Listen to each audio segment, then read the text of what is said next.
Hi, my name is Audrey and I'm from Stockton, California. Hi, my name is Paul Tracy and I'm from Los Angeles, California.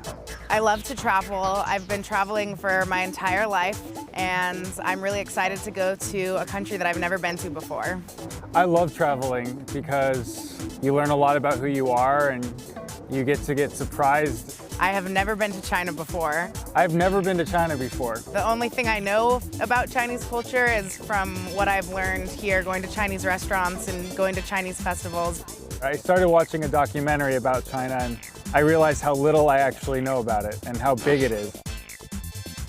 We will be visiting the Three Gorges on the Yangtze River and the trip will be 12 days. I guess what I'm looking forward to the most is seeing a completely different culture. And just experience the world from a new perspective. I'm trying to go with like a completely open mind and just be open to whatever comes my way. I've seen on the computer the places that we're going, but other than that, I am just really excited for new, fresh opportunities. I am really, really excited to go to China. I'm super excited. In fact, I don't even think I can wait any longer, so I'm ready to go right now. Let's go.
Right now we are on a cruise ship with tons of lights all over it, sailing down the Yangtze River, and it's a beautiful night. It's a little bit rainy.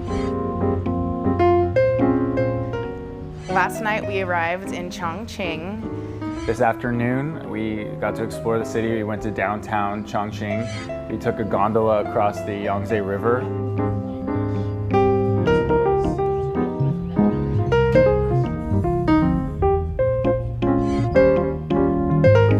Yangtze River Bridge, which is really cool. It looks like this really modern bridge with these amazing cables. To me, it kind of looked like two needles with a thread going through it, which I thought was really, really interesting. It's definitely some bridge architecture that I've never seen before. Along the shore, there's a lot of modern high-rises getting built. Chongqing is set on both sides of the Yangtze River, and the city is almost literally right on the river. But it seems like every apartment building in the city has the most amazing view because it's all facing the river.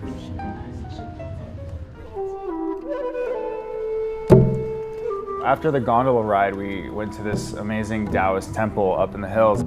And we had to climb up these crazy staircases. Probably about a 20-minute walk up hundreds and hundreds of stairs. It was a really steep hike.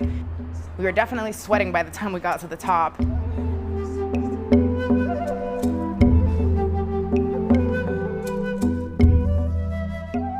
This amazing temple, some of the things there were like 500 years old. And when we passed one little corner, we had this amazing view of the entire city.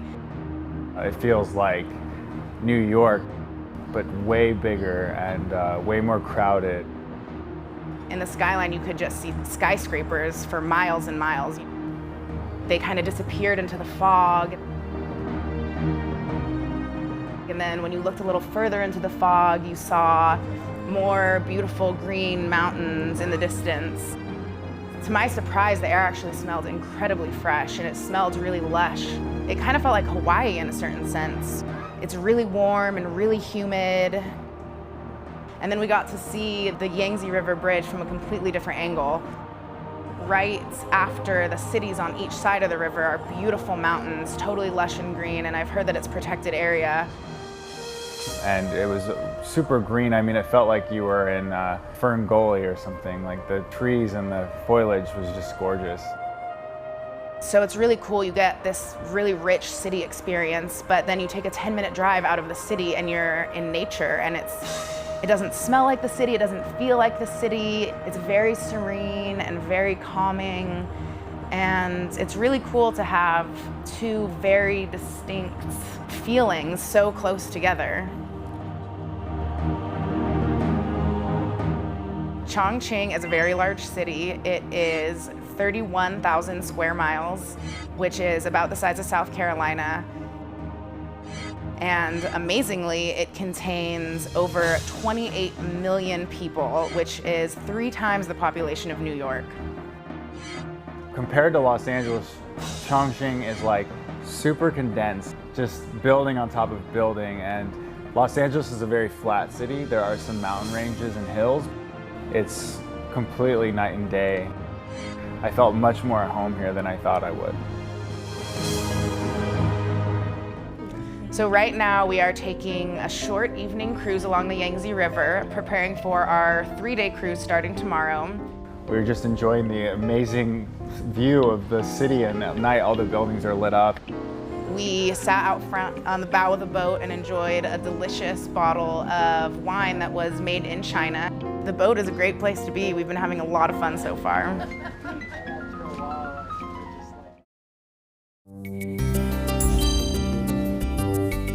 This morning we left Chongqing at around 8 a.m. and took a car ride that was a little bit over 2 hours. We left the city and entered beautiful, lush forests. Beautiful rolling hills, mountainsides, and little villages. We went through a lot of really long tunnels. It seems like all city life just disappeared.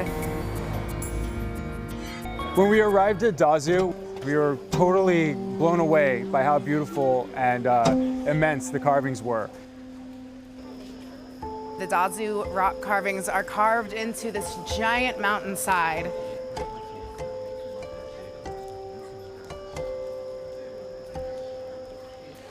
And there are little trails that go alongside of it, and everything is really wet. And there's just hundreds and hundreds of these intricate carvings.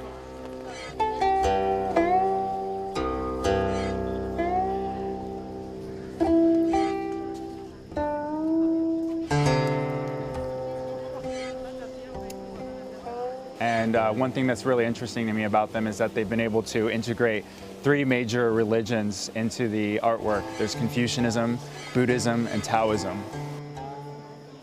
The stone carvings began in the 6th century and ended around the 13th century, so it took many, many years for these stone carvings to be created.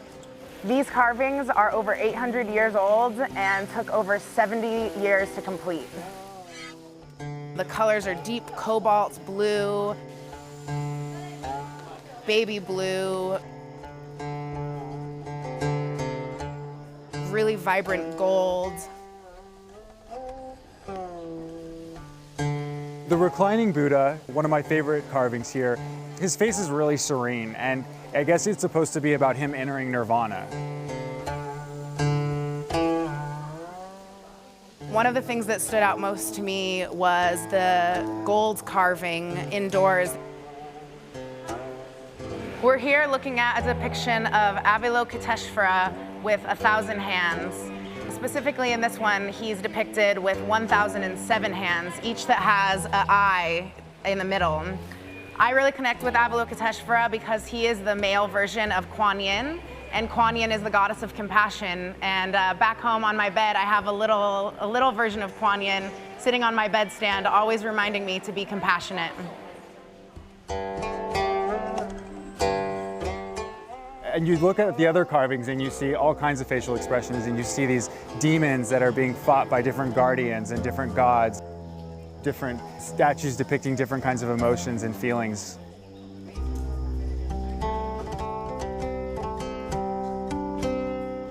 One of the carvings even talks about like parental love and how important it is for parents to love their children and how important parents are in children's lives.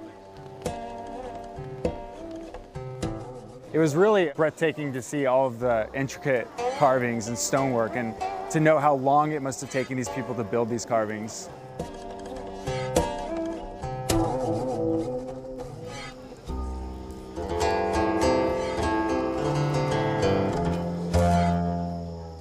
Today, after we leave the Dazu Rock Carvings, we're gonna drive back to the city of Chongqing and we are going to get on our cruise ship.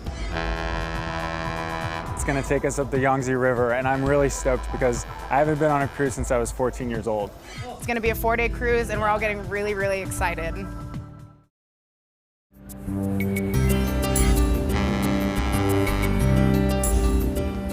Last night we boarded the cruise. This morning we woke up really early and went to the Fengdu Ghost City. When you enter the temple, there's all of these statues, and the first group of statues are of these demons, but they're not demons as in being evil. They all have specific purposes. Like one of the demons was the demon that was in charge of taking care of children who are lost during the night. As we walked up a bunch of steps, we entered the first gate, which separates the underworld from the regular worlds. And then we went into this temple that was built for the god Yama, who is the god of the underworld. The temple was originally built 1,200 years ago, and it also combines a lot of Taoism as well as Buddhism. The Chinese believe that when people die, they have to go through this stage in order to determine whether they're going to hell or whether they're going to be reincarnated. And the god Yama is the god who makes that determination. So as we entered the second gate, we saw demons on both sides of us.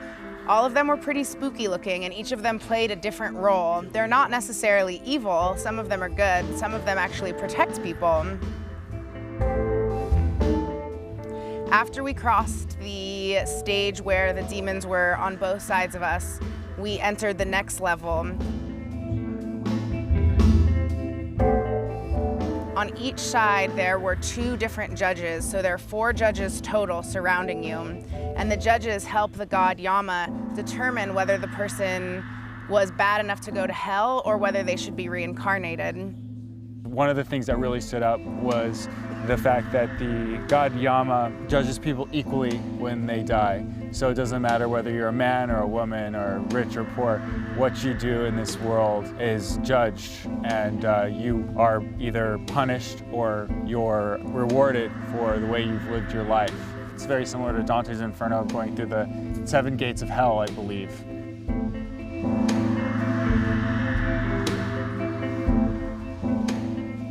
And then after you got past the judges, you saw this golden statue of Yama. He was painted in gold and had vibrant clothes on. He had a very stern face. He looked like someone who is really going to judge you. His eyes were very wide and he was very serious. I was really taken back by the main statue of Yama. I don't know, something about this statue really touched me because he was very warm and friendly. The guide was talking a lot about how he represented longevity and how a lot of people come to pray to their ancestors and to pray for a life of longevity and a life of prosperity here. After we looked at Yama for a while, we walked around the back of the statue, and this is where Yama's wife resides. And her statue was a little bit different. She was smaller in size, and whereas Yama's face was very stern, his wife's face was very soft and very beautiful and had an expression of kindness on it. Who was supposed to be the representative of compassion and kindness.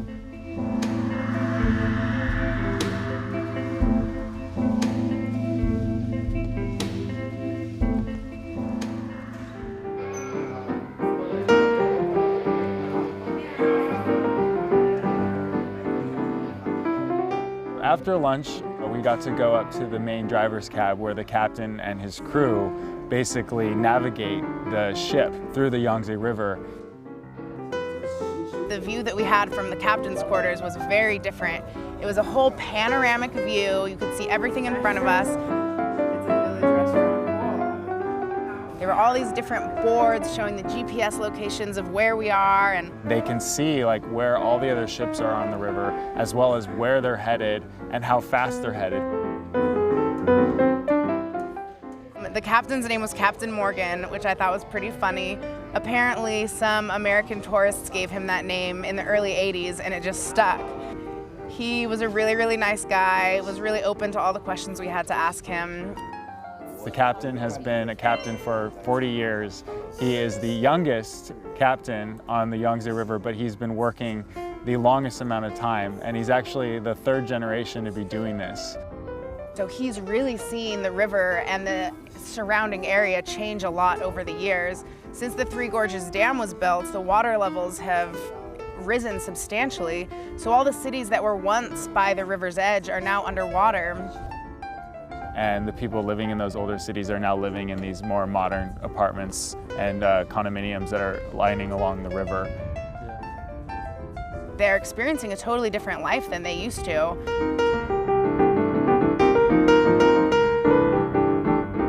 His work life is that he's on the ship 300 days out of the year, and he gets 2 months off when the ship has to do some repair work. He does not usually captain the ship. Usually he just delegates duties to all of the people, and if there's some kind of difficult maneuver to make with the boat, or if there's an emergency, he'll step in and take charge, but he's really the person who just makes sure everything is going as planned. The crew on the ship is over 180 people. That includes all the captains and like people working in the restaurants or cleaning the cabins. And the boat itself can hold over 570 people. Which is funny because right now I guess there's 400 people on the ship, but it doesn't even feel that crowded. A lot more room than you would think, I suppose, because you wouldn't expect there to be that many people on the ship right now.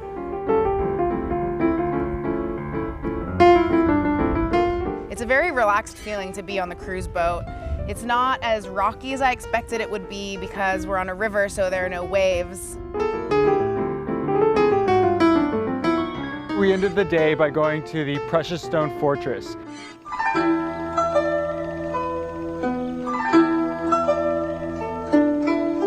To get to the Precious Stone Fortress, we had to walk across a long bridge that was really shaky. And there were a lot of people on the bridge. There was this stone wall that was built around the Precious Stone Fortress. It almost made a bowl because the Yangtze River has risen up around it. The Precious Stone Fortress was 12 stories high. It was gorgeous Chinese architecture, and it was totally a sight to behold.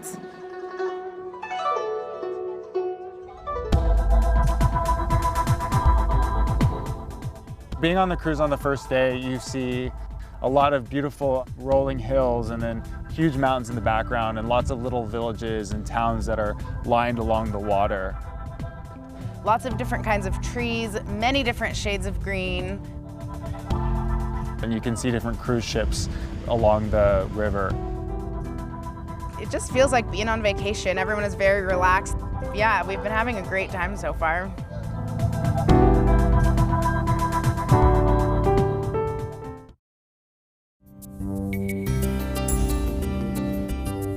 This morning we woke up early and visited the White Emperor City. Originally, the White Emperor City wasn't an island, but since the dam was built, the waters have risen and have made it an island.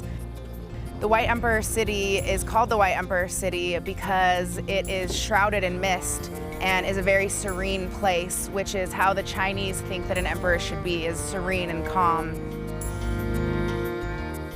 To get to the White Emperor City, we crossed a long bridge that went over the Yangtze River.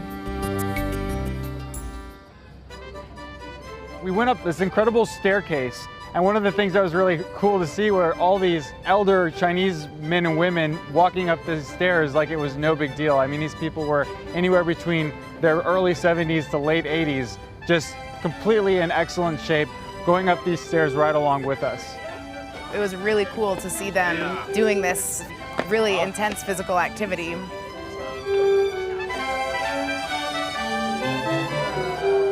We actually got to take some pictures with some of them.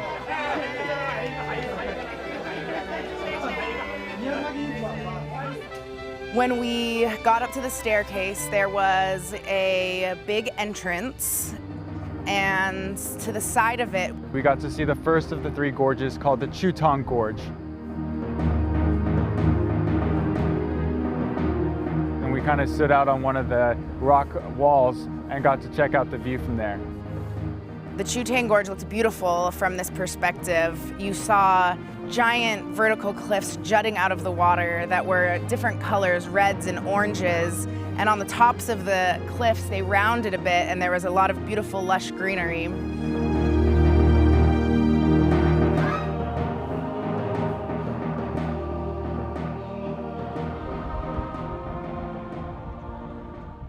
When we got back to the cruise ship, we got to meet Dr. Yang. He's the clinical doctor on the ship, and he practiced some of his acupuncture on us. For me, I told him that I had digestion problems and I have a stiff hip. So he put a needle in my hip in order to move my energy through my body. And the energy in Chinese is called qi. And if it's blocked, then it will cause ailments. So when sticking the needle into the body, that will unblock the energy so your body can naturally heal itself. I'd never done acupuncture before, so I was a little bit nervous about having needles stuck in me, but it was a really cool experience. It didn't hurt at all. He stuck a needle in both sides of my forearms because I told him that I had some minor problems with digestion when I was traveling. One of the things I noticed immediately was how relaxed I felt.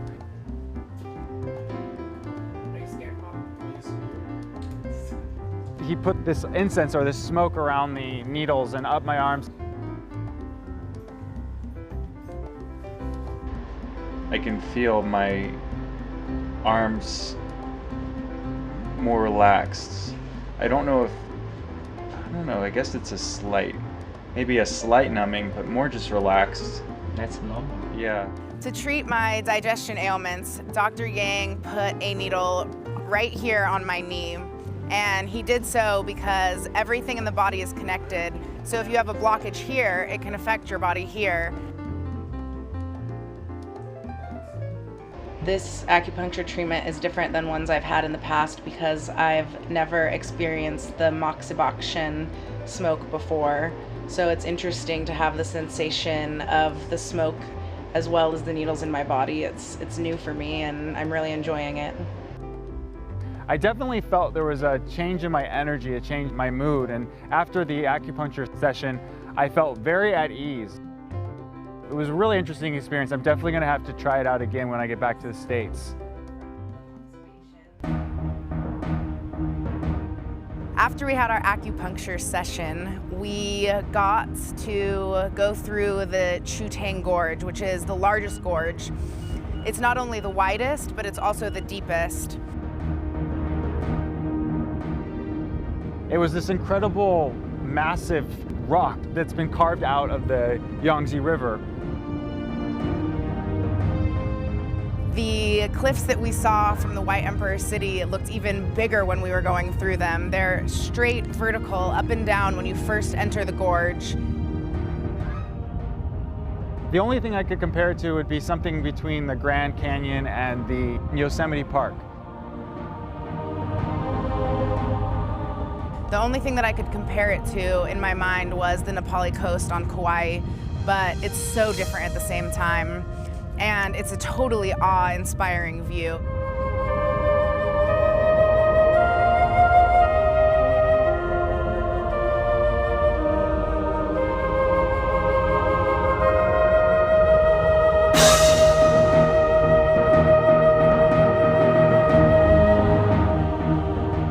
As we cruised through the gorge, we saw a lot of lush greenery.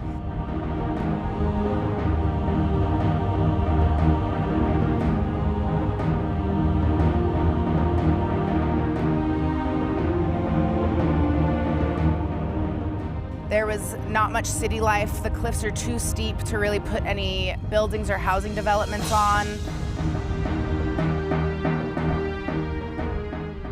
The sun was really bright at the time. It was really hot at this time during the day, and the sun was shining on the water in a way that turned the water a really deep bronze color.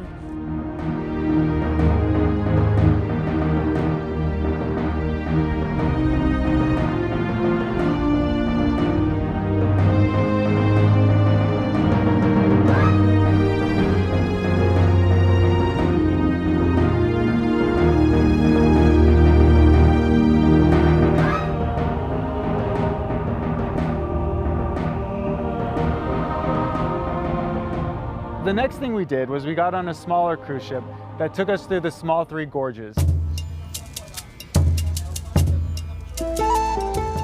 It wasn't quite as big, and the water isn't as deep there. There were some sheer cliffs, and when I was looking at them, they're orange and black, and it kind of looks like candle wax dripping down the walls, how the colors flow together. We had a tour guide that got to explain some of the history. For one, there was this ancient culture called the Ba people, and they used to live in this region.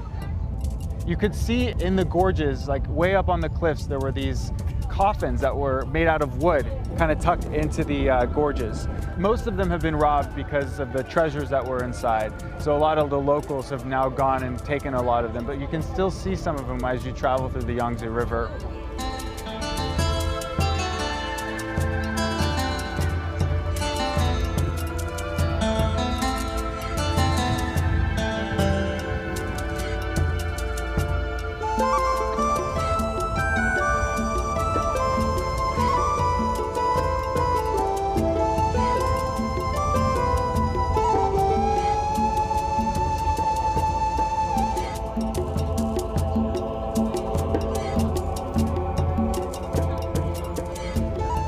After going through the three small gorges, we got onto an even smaller boat, which usually only holds about 30 to 40 people.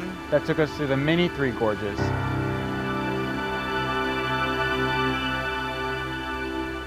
The river got a lot smaller, the water became a lot greener. There was beautiful bright green algae layering the tops of the water.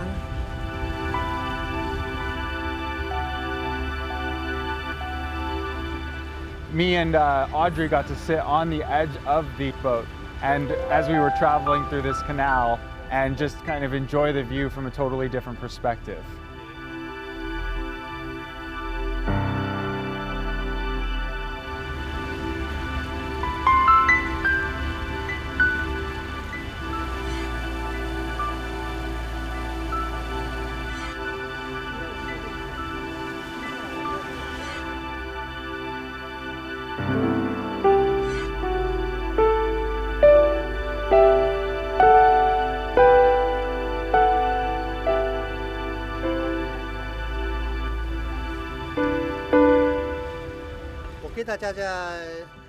The captain is from a group called the Tujia minority, and I guess it's one of the biggest minorities in this region. And supposedly, the Tujia are the direct descendants of the Ba people. The Ba people who lived in the region were known to sing in order to attract lovers. If you weren't able to sing, then you couldn't find a lover. At one point, the captain actually sang for us, and he sang these native Tujia songs.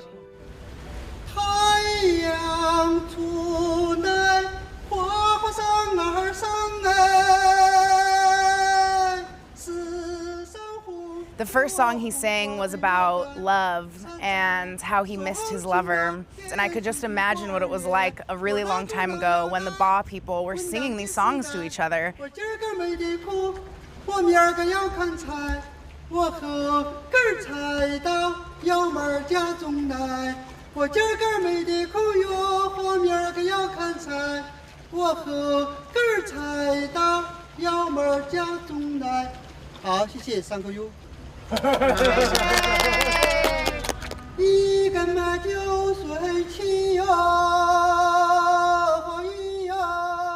The second song he sang was about life on the river.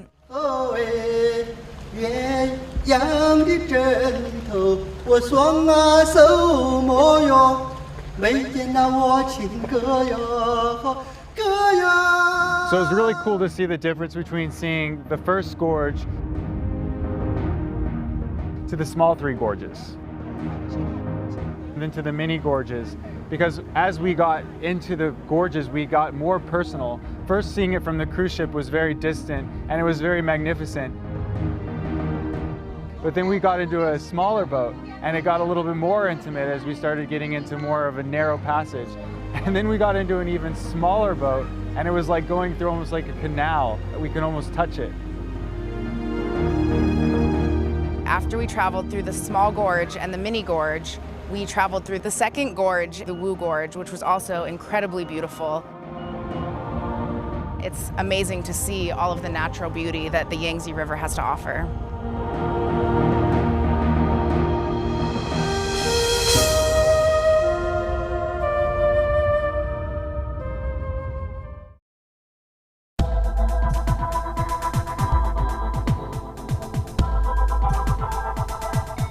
This morning we visited the Three Gorges Dam project, which is the largest hydroelectric facility in the entire world.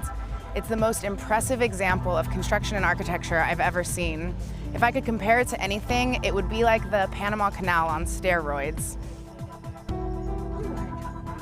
It was a pretty cool thing to see. We drove up to this platform called the Tanziling platform, and we looked out over the entire dam. We visited the dam itself, which is 1.4 miles long, or 2.3 kilometers. When we observed it, it was shrouded in mist.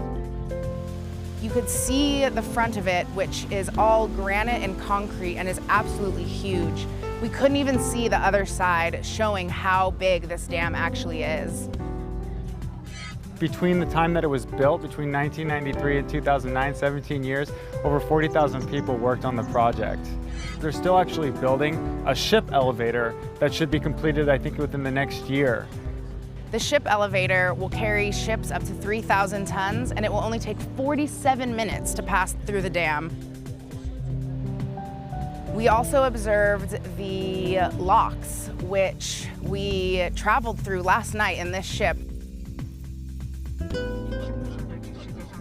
There are 2 lanes to the locks, one going upstream and one going downstream. There are 5 sections to the lock, so essentially each is a different step. The ships will go into one lock, and if they're going upstream, the lock will fill with water and take them to the next level, eventually getting them to the other side of the river. They can carry usually 6 ships at a time, if the ships are about 3,000 tons each. Right now, ships traveling through the locks take about 3 to 4 hours to pass.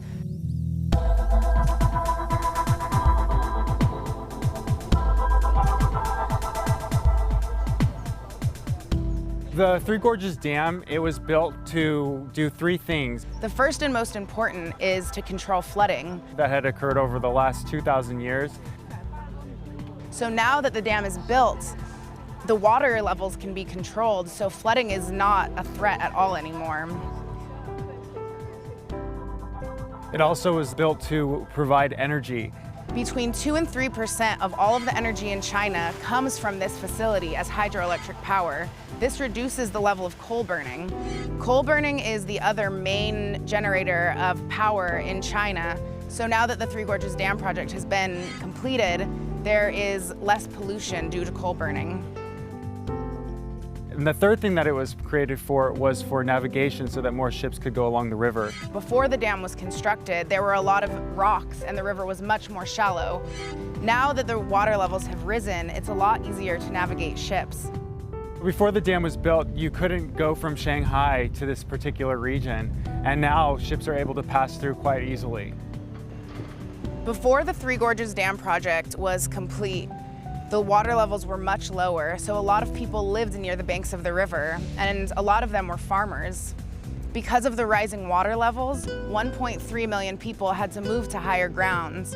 Now, the Chinese government has constructed a lot of new and more modern housing facilities to house all of these people and that had to move up the river. So yeah, 1.3 million people were relocated because of this project. It's a little bit controversial, but a lot of the people believe that they have more modern living now, and instead of living on rural farms, they have electricity and plumbing. So after seeing the dam, we got back onto the cruise ship, and right now we're going through the Shiling Gorge, which is the biggest gorge out of all 3 gorges. It's actually half the size of all 3 of the gorges combined. It looks similar to the other gorges, though the mountains are a little bit smaller and the greenery comes all the way down to the water level. As you can see, it's misty and beautiful and so lush and so green. I think this is probably my favorite gorge because it's not only extremely beautiful to look at, but the architecture and the little villages alongside of the river are gorgeous. I saw a traditional Chinese village that is new. It's been built in recent years, but it is traditional Chinese architecture. And it was so beautiful to see how it was laid into the rocks and kind of blended in with all of the greenery on the cliffs. It looked like it really belongs there. The Shilin Gorge is absolutely beautiful, and we've just been having such a great time, and we're gonna be so sad to get off the cruise ship.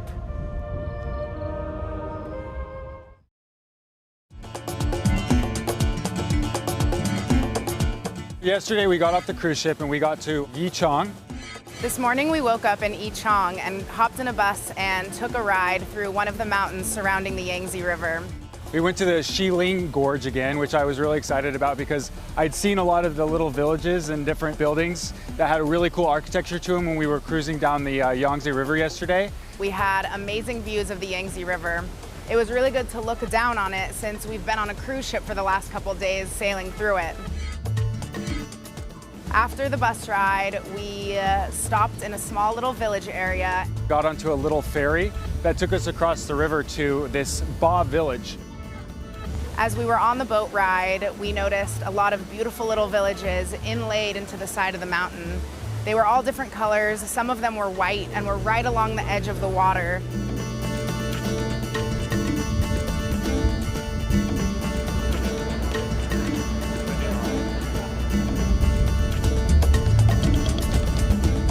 Perhaps the most interesting of all of the villages was this beautiful brown village laid into the side of the mountain. It's really got this amazing architecture. It's like this dark brown wood with these really intricate tiled roofs. It looks like it was fashioned in the ancient Chinese architectural, where the edges of each of the roofs were turned up. The building was made of wood and was on a stone foundation. It really looked like it blended into the mountainside when we were on the boat. After our boat ride, we stopped at this beautiful village. As we came up to the village, we saw these really ancient-looking sailboats. They were made out of bamboo on the bottom, and each of them had one sail that looked like it was fashioned out of some sort of fabric.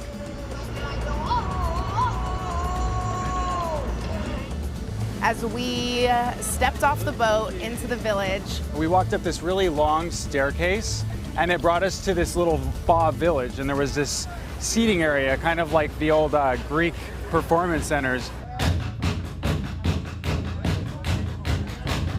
In front of us on the stage were these performances, and they were traditional Ba culture performances. The first one I remember was women. They were doing this drum dance, so they were banging on the drums while they were doing this dancing at the same time.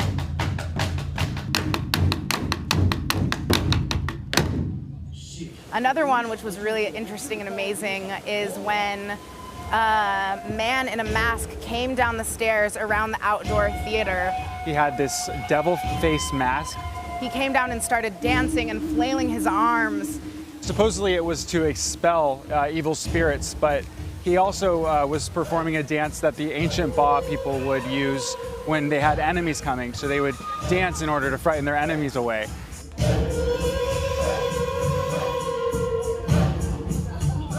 And at one point in the crowd, a little boy actually started crying.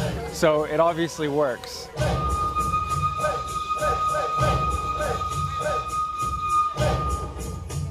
My favorite one was a man blowing fire out of his mouth everywhere.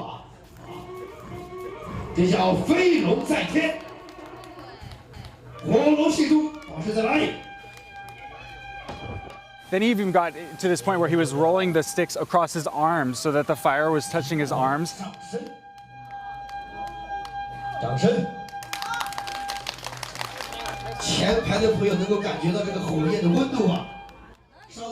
It was pretty painful looking, but I don't know how he's developed any kind of tolerance to that, but somehow he's managed to do it.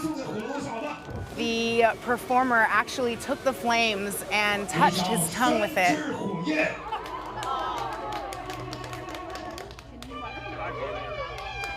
Right after he did that, he ran up onto stage and took the fire staff and actually put it onto his mouth and balanced it. It was really, really crazy.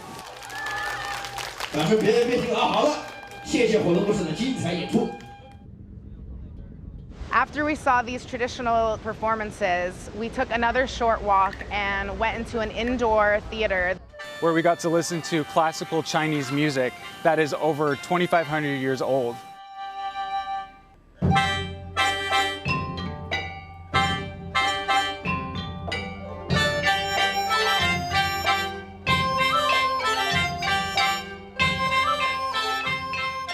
They were playing all different sorts of instruments, none of which I recognized. There were woodwind instruments,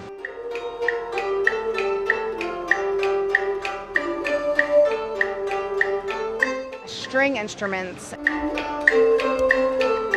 bells. The music itself was, I mean, at times I could feel like the hair on my arm kind of start to stick up because it was so beautiful.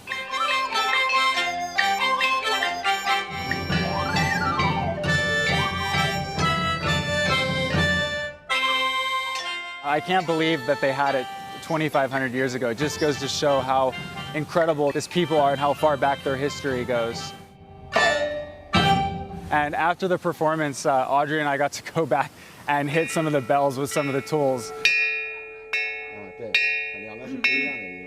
They gave us these little wooden hammers and let us play the different bells. The bells were made out of copper, and depending on the size and the shape of the bell, they would make different noises.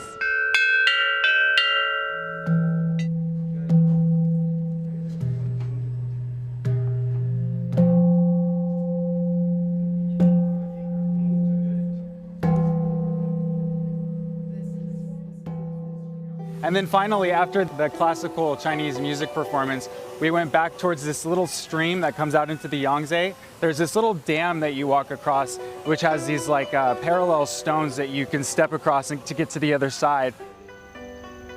When we were walking along the edge of the Yangtze River on a wooden plank bridge, the river was a deep olive green.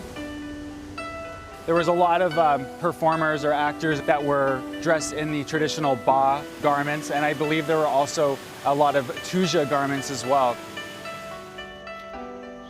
And came upon this beautiful emerald inlet, and it feeds into the Yangtze River down that way. As you can probably see, it's surrounded by enormous bamboo forests, and it just gives it a really mystical and magical feeling.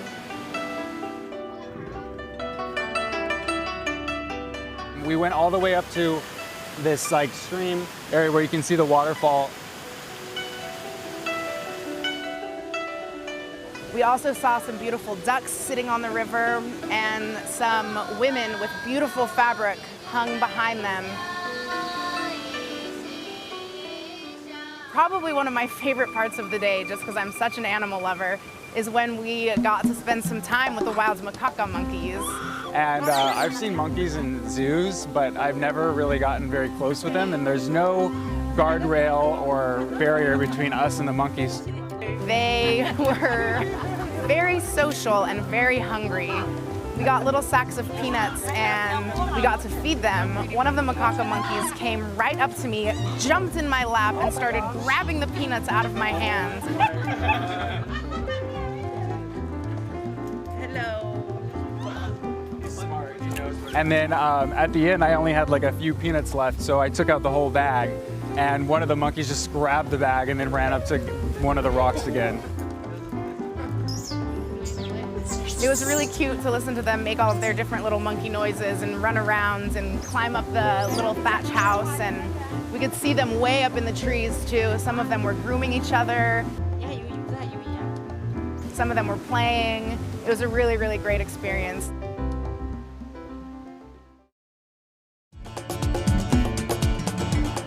Today we left Yichang and we took a 4-hour drive from Yichang to Badong County. It was really rainy the whole way through. At the beginning of the drive, the roads were really straight and easy to drive on, and we went really fast and went through a lot of tunnels. And we arrived at the city center in Badong County, and we went to this traditional Tujia restaurant. Right when we got to the restaurant, we got to go inside the kitchen.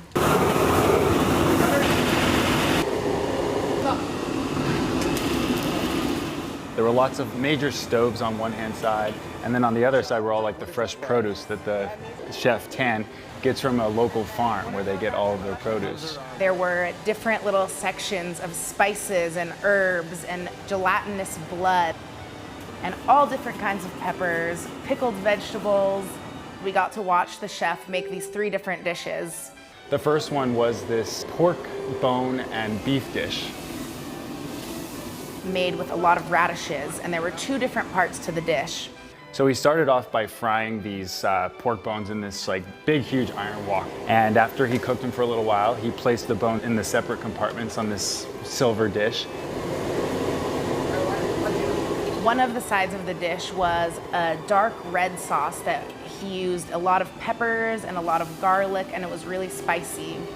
And it contained thin beef slices. Another one of the dishes he made was a fried koi fish. This koi fish, which had been sliced in half and then laid flat, so it looked like you almost had 2 fishes or 2 heads. And he put it into the wok and threw the fish in and fried it up. And then he laid it over these red onions and then topped it off with all these like red peppers again, green peppers. There were pickled radishes in there and garlic. And then lastly, he made us this really traditional Tujia potato dish. And supposedly this is like the signature dish at this restaurant because you can't get these potatoes anywhere else in the world. The potatoes had been cooked for 20 minutes before they were fried when we saw him fry them. So he fried them first and then he mixed in all these different peppers and like dried red peppers with them. And it made them like really crispy on the outside and soft in the middle.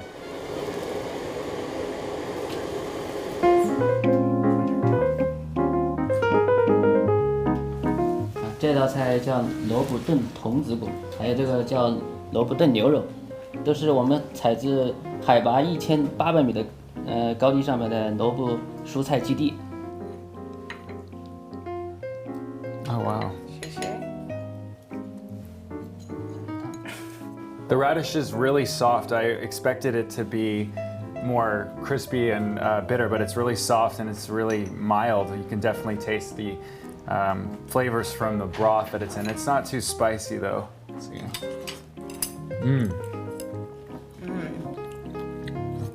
Definitely taste the pork juices have gotten into the radish. It definitely does not taste like the radishes I'm used to. No. Yeah, I expected it to be spicy and bitter, but it's actually not spicy at all. Wait till you try the beef. It's nice, meaty, kind of gamey. Also like a lot of the same flavors that the radish have in it. Not too spicy at all.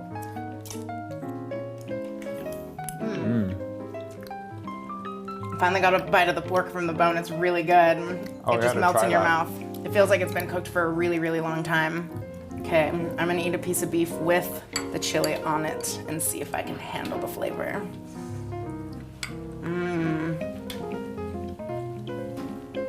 It's really rich and spicy. Whoa, really spicy.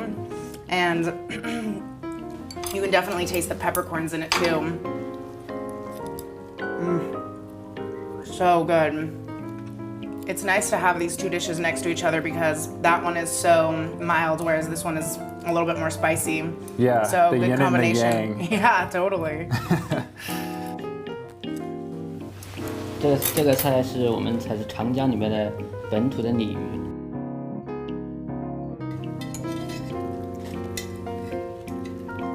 Oh my gosh. So flavorful. You can really taste the garlic in it. So good. It's a lot more meaty than I expected too.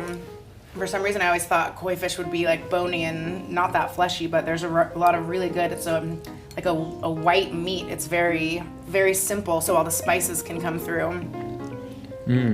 Really, really good. Wow. Yeah, super meaty and super like not too fishy. It's very mild, meaty texture, tender.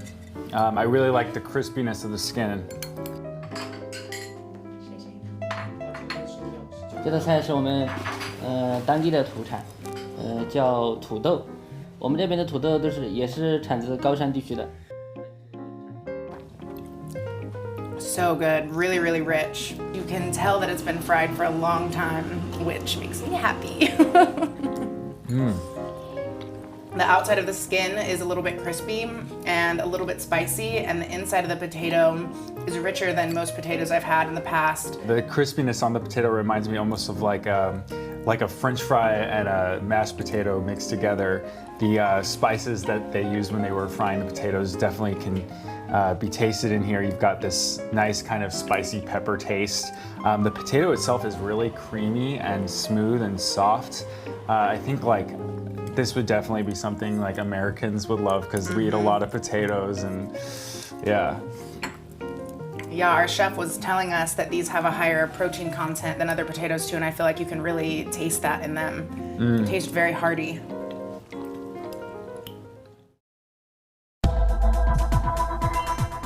Today we left Badong County And hopped on a ferry and cruised through the Shenlong Gorge.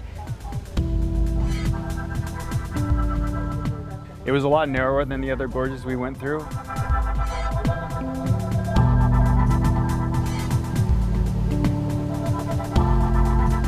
And on the gorge's walls, there were these Chinese characters with painted in red, which was really neat.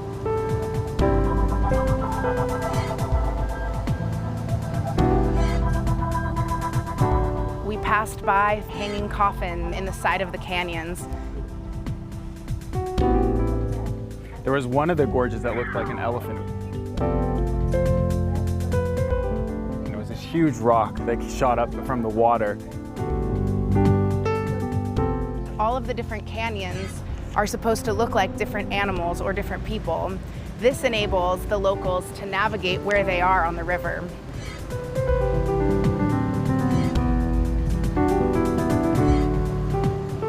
We went through the Shenong Gorge.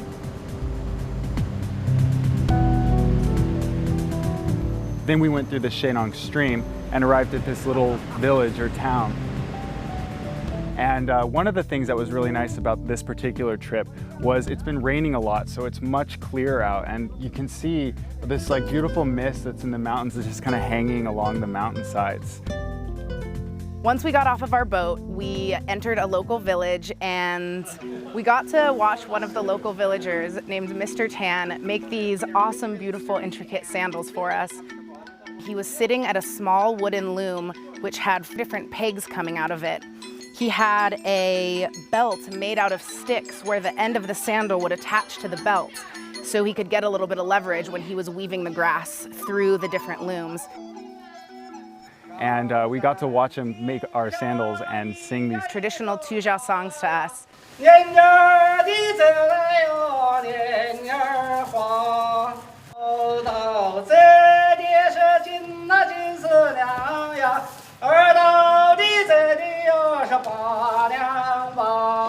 They were really, really beautiful, and the best part is that we got to follow along and try to learn some of the songs.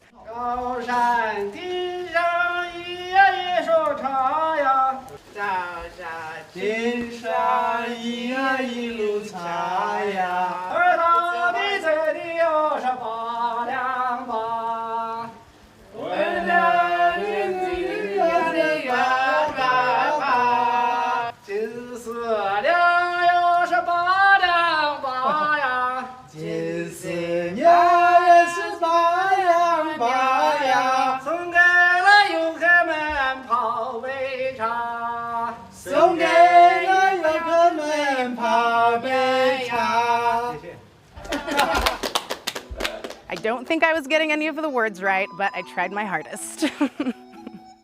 Afterwards, he allowed us to choose our own individual pair of sandals made out of nylon. Supposedly, these people wear these shoes every single day for 6 months. And that's considering how often these shoes are used by these people. I mean, I see them wading in the water here. I see them climbing up these steps and mountainsides. I actually chose not to wear mine around after he made them because I wanted to keep them clean and preserved. We learned that for each pair of sandals, it takes a half day to make them. So it's a lot of work that goes into making these. I love them. They're really beautiful, really intricate, and best of all, really, really comfy. The model shoes.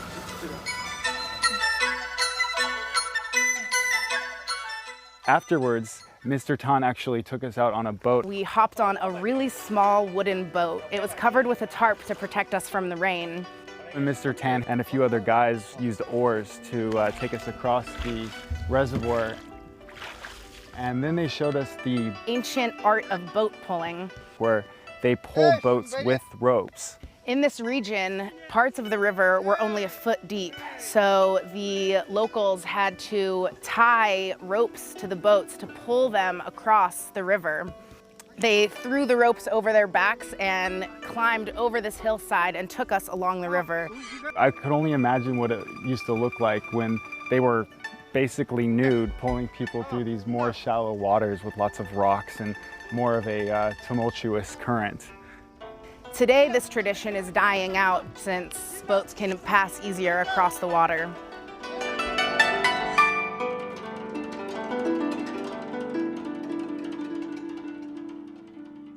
Today is our last day of this trip, and I'm feeling really, really sad about it. I feel like I could probably stay here for another month and keep experiencing the beauty of the Yangtze River. China's huge, and I feel like I just got to see one really small part of the country.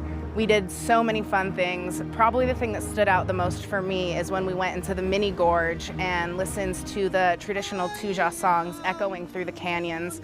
It was such a beautiful experience, and I know I'll never forget it. I know I really liked going up to the Taoist temple in Chongqing and overlooking that major city. I also loved going to the Dazu Rock Carvings. It was amazing to see such beautiful and intricate works of art that dated back all the way to the 9th century. Seeing an orchestra from classical China 2,500 years ago, and then seeing something super modern like the Three Gorges Dam in comparison, it just goes to show what we're capable of. Traveling to China has shown me just how different cultures can be, and it's really expanded my perspective on the entire world and shown me the vastness of all the many different cultures there are. So it's been so great to see that, and it's been very life-changing.